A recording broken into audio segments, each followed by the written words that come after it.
The air in the archives, thick with the scent of decaying paper and a phantom chill that no amount of ventilation could dispel, was Elias Thorne's sanctuary. He was a man consumed by the forgotten, a historian whose chosen field was the gaping maw of history's silenced screams. His current obsession, the whispering campaign of the Eastern Front, a period so shrouded in rumor and fragmented testimony that it bordered on myth. Official record spoke of standard skirmishes, of strategic withdrawals, of casualties tallied with grim efficiency. But Elias had stumbled upon something else, something that clawed at the edges of his professional detachment. It began with a single water-stained diary unearthed from a forgotten cache in a Polish attic.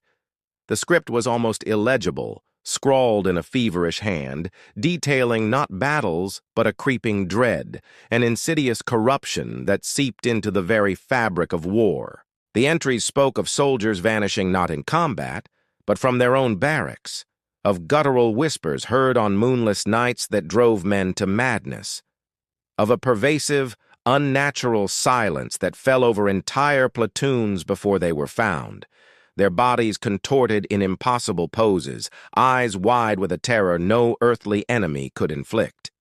This wasn't the grim calculus of war. It was a descent into an abyss.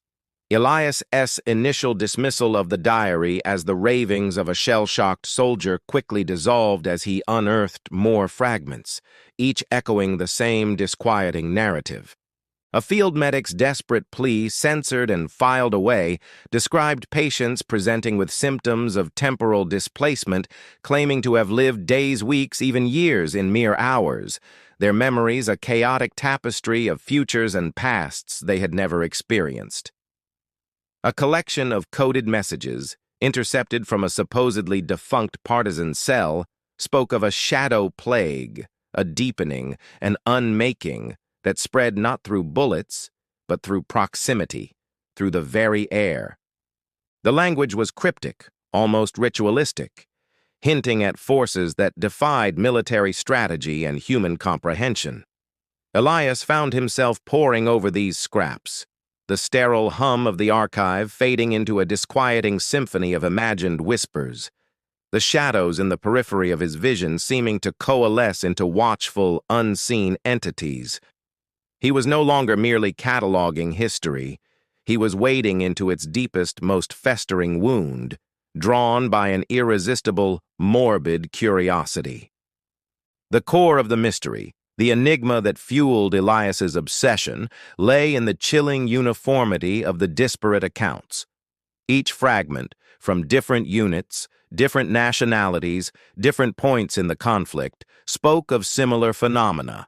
The unnatural stillness before the horror, the inexplicable mutilation of the living, the profound psychological breakdown that preceded physical disintegration. It was as if a single malevolent intelligence, or perhaps a cosmic anomaly, had touched this specific theater of war, leaving behind a trail of existential dread and physical impossibilities.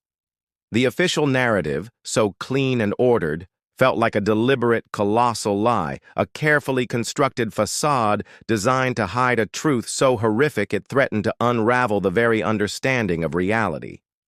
What remained a mystery was not the what, but the why and the how. What force could induce such profound and widespread terror, such physical and mental contortions? Was it a weapon? A disease? A manifestation of collective guilt? Or something far older and more alien, stirred from its slumber by the crucible of total war? Elias felt the weight of these questions pressing down on him, an invisible force mirroring the crushing despair he sensed in the unearthed testimonies. He was a cartographer of the unknown, charting a territory where the maps of science and reason dissolved into terrifying uncharted darkness. The sheer audacity of the silence surrounding these events was as terrifying as the events themselves. How could such widespread, horrific occurrences be so thoroughly expunged from the annals of history? Elias unearthed the faint whispers of a clandestine effort, a sanitization protocol initiated by high command, a systematic erasure of testimonies, a silencing of witnesses. He found veiled references in declassified intelligence reports to psychological countermeasures and unconventional threats, terms that felt woefully inadequate to describe the visceral terror he was uncovering. It was clear that the war itself was not the primary enemy. Something far more insidious had been unleashed, and the victors, or perhaps the survivors, had made a pact of silence to bury it. Elias felt a growing unease, a premonition that his digging was not merely academic. It was an act of defiance against a force that had already proven its ability to erase and to corrupt.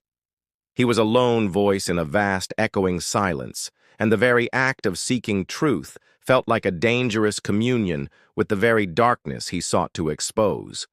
The fragility of his own sanity, he suspected, was already being tested. He began to notice subtle shifts in his own perception. The archive's fluorescent lights seemed to flicker with a rhythm that wasn't electrical. The hushed whispers of fellow researchers sometimes sounded like distorted echoes of the diary entries. He'd catch himself staring at blank walls, convinced he saw fleeting movements, shapes that dissolved upon direct observation. The isolation of his work, once a source of comfort, now felt like a deliberate entanglement.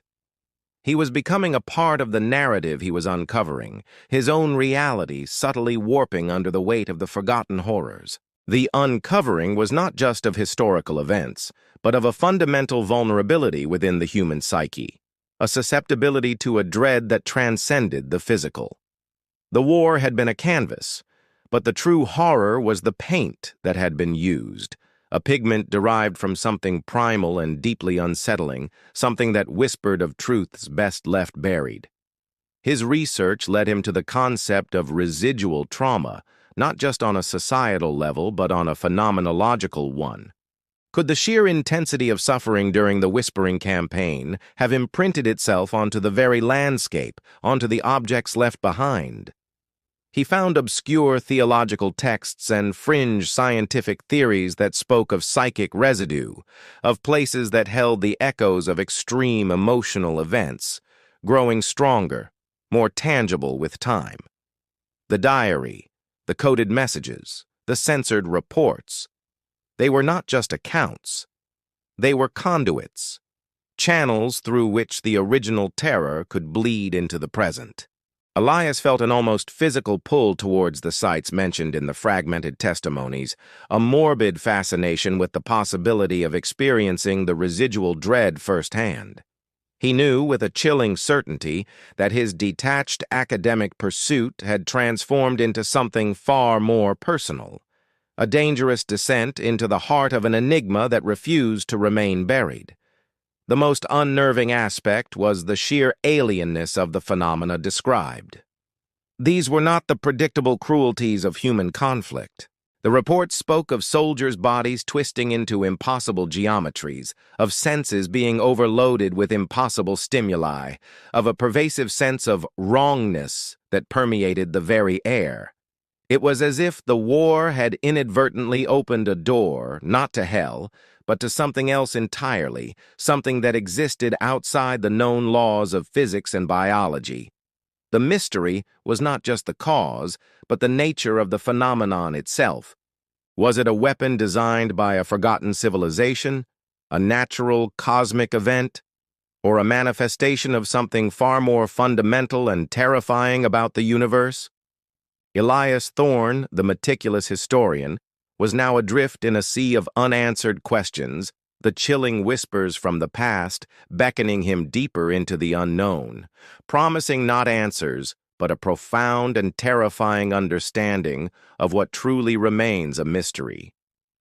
The dust motes dancing in the archive's solitary beam of light seemed to mock Elias Thorne's quest for clarity.